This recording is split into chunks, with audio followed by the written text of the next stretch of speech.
Meus queridos e minhas queridas, o Eduardo Moreira, o dono lá do canal do Instituto em Conhecimento Liberta, deu uma entrevista muito boa. Ele e o André Roncaglia, que são dois economistas progressistas. O André, ele até faz uma brincadeira aqui na vida pessoal, ele é bastante liberal, mas são pessoas que defendem taxação e deram uma aula lá para o Igor 3K. Vamos ver aqui o que o Edu fala a respeito de taxar os mais ricos. Vamos ver juntos. Então, a minha luta é contra a forma como o sistema é injusto e não contra as pessoas. Porque essa luta contra as pessoas, eu acho que é uma luta... E as pessoas tentam jogar... É um espantalho só, né? Ó, eu vou dar um exemplo, usando a minha pessoa. Nunca, em nenhum momento do ano, eu sou tão liberal quanto na hora que eu faço declaração do imposto de renda, cara. É boa, boa. Olha como o mecanismo social afeta o teu comportamento. Eu passo o ano falando, tem que tributar, a gente tem que elevar a tributação sobre os mais ricos. Na hora que eu faço a declaração, eu digo assim, eu entendo o Elon Musk. Cara, e que bom que você tá falando isso, porque assim, me passa uma honestidade, cara. Mas porque ninguém gosta de pagar imposto, ninguém gosta, cara. Qual o truque do pato amarelo da Fiesp? Cheguei longe do microfone, então me deu a dica do retorno funcionando. Qual o truque do pato amarelo da Fiesp? O rico no Brasil paga nada de imposto. A média, a alíquota média, só para dar números, senão fica paga nada, paga muito, é em torno de 5,9% em relação à renda, todas as rendas que ele tem. Aí você tem várias rendas. Renda financeira, que tem muito naqueles fundos exclusivos, que dá para postergar o imposto, tem via dividendos, tem um monte de renda. 5,9%. Tá? O Brasil é um paraíso fiscal. Para os mais ricos. Isso, cara? Para os mais ricos. Para os mais ricos. Tá bom. Para os mais pobres e para a classe média, é um inferno fiscal. Por quê? Ah, mas o mais pobre, o cara tem a isenção do imposto de renda. Mas tudo que ele ganha, ele gasta. E o Brasil tem uma carga tributária dentro dos produtos, que é o que a gente chama de impostos indiretos, muito grande. Então essa turma paga muito imposto. O que acontece? O rico, lá do pato amarelo, ele chega para o mais pobre, para a classe média, e fala assim, irmão, a gente paga muito imposto. Aí o cara que é classe média e mais pobre fala assim, é mesmo, cara? Eu pago muito imposto. Aí o cara fala, irmão, quando a gente compra um carro, quase metade é imposto. Cara, é mesmo. O cara fica doido. E ele fica doido, porque tudo bate com ele. O rico só não fala que não bate com ele. E aí ele dá a mão pro mais pobre e fala assim, vamos pedir por menos impostos? O que o mais pobre não sabe é que não existe o vamos. Não existe o nós. Não tá no mesmo barco. Mas o mais pobre chega e fala, vamos. Aí o mais pobre, ele gera a massa crítica, a pressão popular, a força que o rico precisa para ficar ainda cada vez mais num paraíso fiscal com céu mais limpo, entendeu? Sem nuvens nenhuma, sem mau tempo. E por causa dessa percepção de que está todo mundo no mesmo barco, que não está. Vamos lá. Suponho que a gente realmente tem um problema no consumo, no imposto do consumo. Tudo na minha opinião, vamos lá. Realmente a gente paga metade do carro, é imposto e tal. E aí eu fico pensando, tá bom, como é que a gente resolve isso de uma maneira que fica melhor para todo mundo? Se você me falar que, cara, vamos pegar, sei lá, eu acho que, porra, o cara que recebeu uma herança a partir de tanto, esse maluco tinha que pagar uma paradinha aqui, até porque, né, ele meio que não produziu nada para pegar para ter essa grana, não sei o quê. Vamos pegar os caras que ganham a partir de tanto e a gente dá um jeito. Que, porra, a verdade é que... Mas é isso. Você acabou de definir as propostas de imposto sobre grandes fortunas. Mas você saca que não vai rolar? Mas por que eu comecei falando que eu sou um pessimista? Mas aí tu não vai falar no programa que deveria ser? É isso, irmão. Mas por que não vai rolar? Porque é esses caras que vão decidir. Porque, como você disse, é esse cara que vai estar lá do lado do senador, do deputado, caralho, e é ele que vai... Porque, porra, entra governo de direita, entra governo de esquerda, entra de direita, entra de esquerda e continua a mesma merda dele. Você percebeu a primeira frase que tu falou? Vamos achar um jeito que fique melhor para todo mundo. Não existe, irmão. Em termos de alocação de riqueza, por isso que eu falei que alguém tem que abrir mão. Imposto é redistribuição. Imposto é decidir o seguinte, ó, tá aqui foi feita a primeira distribuição. Vamos fazer o seguinte, cada um põe um pouquinho de volta pro bolo, e aí o que voltar pro bolo a gente redistribui de outra maneira. E aí você pode redistribuir ou contratando obras que vão beneficiar a sociedade ou fazendo simplesmente transferências de renda, mas imposto é isso. O Brasil tem uma carga tributária de mais ou menos 1/3 do PIB. Mais ou menos, grandes números. Então, 1/3 da riqueza gerada no Brasil, o Estado pega e fala o seguinte, ó, me dá e eu vou redistribuir isso. É alta? É baixa? Não é essa a pergunta, que é a pergunta que todo mundo faz. A pergunta é de quem está saindo e para quem está indo. E aí, quando você vê de quem está saindo, no Brasil sai muito mais dos mais pobres do que em outros países, países desenvolvidos, etc. E muito menos dos mais ricos. Quando você vê para quem está indo, no Brasil vai muito mais para os mais ricos do que para os mais pobres, de duas maneiras. Uma, através do peso da dívida, dos juros que a gente paga, e isso é uma maneira de você transferir o imposto através do Estado para quem tem o dinheiro lá emprestado para o Estado. E a outra maneira é o seguinte, Igor, eu tenho um monte de amigo, né, que tem grana, que fala o seguinte, pô, ainda se eu recebesse alguma coisa de volta pelos meus impostos, eu falo, tu recebe, irmão. A luz não chega na tua casa, o asfalto não chega na tua casa. Estão recapeando pela 4ª vez em 10 anos a estrada que chega pintando ali do lado da minha casa.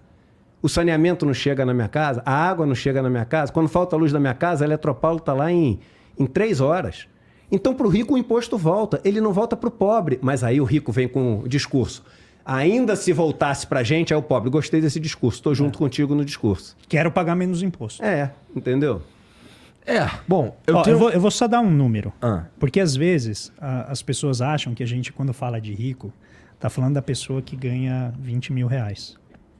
Isso, na distribuição de renda, não chega nem perto ali do 1%. É porque tem uma galera que não sabe o que é ser rico, né? Então eu vou convidar quem está nos assistindo a entrar no site da Receita Federal. Eu sei que causa arrepio só de pensar nisso, mas tem algo lá que chama os grandes números no imposto de renda. Então eu sou fissurado nesses números, porque eu fico fazendo conta lá, eu fico o dia inteiro fazendo conta para entender qual que é o universo da riqueza do Brasil e como que algo tão obsceno não incomoda o suficiente. E eu estou falando da classe dirigente, que seria a classe média, que está vendo o rico cada vez ficar mais longe dele e não consegue fazer nada, porque não tem poder para tanto. A última faixa de rendimento do imposto de renda, quando você pega o 1%, você divide em 10 grupos. Aí você pega o último grupo desse 1% dividido em 10 e divide em mais 10. O 0,1% mais pobre, ou não? Ou mais rico? Mais rico. O mais rico, tá. Então o imposto de renda, ele tem 35 milhões de pessoas. Tá? Então a gente está pegando 15% da população brasileira, só. Dentro desses 35 milhões, você vai dividindo em 100 partes com menor número, mas você chega lá no 0,01% desse universo mais rico. Tá? Então a gente está falando de 3 mil pessoas, mais ou menos. Você sabe qual que é a escala de ganho entre o mínimo e o máximo nesse último? É de 22 milhões de reais a 22 bilhões de reais no ano. Isso não é patrimônio, isso é renda. Isso é fluxo de renda em um ano. Tá? Quando você olha lá o quanto eles devem de imposto, você vai ver, assim, é maior do que todos os outros que vêm antes. 7 em cada 10 reais da renda deles dá uma voltinha assim na Receita Federal. Não paga nada. A Receita Federal vem e fala assim, passem 70 em cada 100 reais. Pode passar. O cara tributa 3. Sabe a coisa quando você chega no aeroporto, nada a declarar? Então, 70 em cada 100 reais, as pessoas não pagam nada. Não é que paga pouco, não paga nada. Então, um sujeito que pegaram lá, eu até achei que fosse um dos membros da 3G, mas depois eu vi que não. Exatamente, deve ser, Caio, um dos membros da 3G deve ser ganhando 22 bilhões no de ano. golpe dos militares. Ele ganha 1,3 bilhão de reais no ano. Pinópolis, Goiás. Um pesquisador do IPEA pegou esse dado para ilustrar. Ele pagou imposto em cima de 100 milhões só. E não é que ele pagou, só para a galera que está assistindo, não é que ele pagou 100 milhões de imposto. Ele pagou o imposto em cima de 100 milhões. 100 milhões era o 100% dele para receita. Isso aí. Isso. É a base tributável dele para a receita. Ou seja, a alíquota efetiva de imposto que ele pagou foi minúscula, 0,000. Enquanto o trabalhador, ele paga 27,5% na fonte. Por isso que eu brinco que o olerite é o maior 171 que existe, né? Porque o empregador te promete um valor, quando você pega o seu olerite, já vem todos os descontos na fonte. Não tem nem como reagir. E aí depois ele vai tentar lá compensar um pouco na declaração. Mas o rico, para ele 90 bilhões de renda no país em 2021 foram para proprietários rurais. isento de tributação, 90 bilhões. Se você tributa 15% que seja disso, você já consegue financiar centenas de escolas. Então o que a gente está falando, e eu gosto de usar esse exemplo para a pessoa não achar, não, então quando tiver imposto sobre grande fortuna, vai pegar aqui o meu palio, né? Vai pegar aqui a minha casa de campo. Não, a gente está falando de pessoa que tem riqueza tão obscena que ela fala assim, as casas que eu tenho nos vários países que eu vou, as lanchas, os iates, os helicópteros, tem gente que tem um número enorme de helicóptero, tem gente que faz coleção de Ferrari. Aí é que eu entro numa de falar o seguinte também. Eu hoje em dia não quero migalha de rico não, irmão, para a sociedade. Esse negócio, vamos taxar o jatinho e o helicóptero, e aí vamos comemorar que taxou o jatinho e o helicóptero. Tem aqui, ó, vamos pegar, que nem o Roncaga estava falando, vamos pegar aqui de 400 bilhões e vamos... É claro, de 400 bilhões, o cara deixa de dar o incentivo ali, a isenção, vira 200, vira metade, que bom. 200 de isenção é melhor do que 400. Entendeu? Taxar o jatinho é melhor do que não taxar. Mas a minha luta, já que eu virei um pessimista, e já que eu acho que eu vou morrer no mundo injusto e desigual, por que eu vou lutar por pouco? Se é para lutar, eu luto por tudo. Eu luto pela justiça total. Eu não vou lutar por pouco. Então, eu luto pro seguinte, não vai ter nenhuma das isenções que não precisa ter. Vai ter que taxar igual o outro é taxado. Eu não quero migalha, porque o truque deles também é chegar daqui a pouco e falar contribuímos para um Brasil melhor. Agora tem 0,5% de imposto sobre grande fortuna do que o cara tem acima de 50 milhões de reais. Estou inventando aqui, os números não são esses.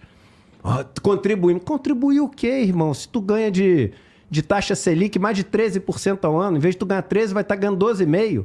Tu não perdeu nada, tu ainda está ganhando 12,5%, que é a maior do mundo. Não é por isso a minha luta. É claro que na negociação política, no jogo do que dá para fazer, aí é o que consegue, é o que vota, é o que aprova.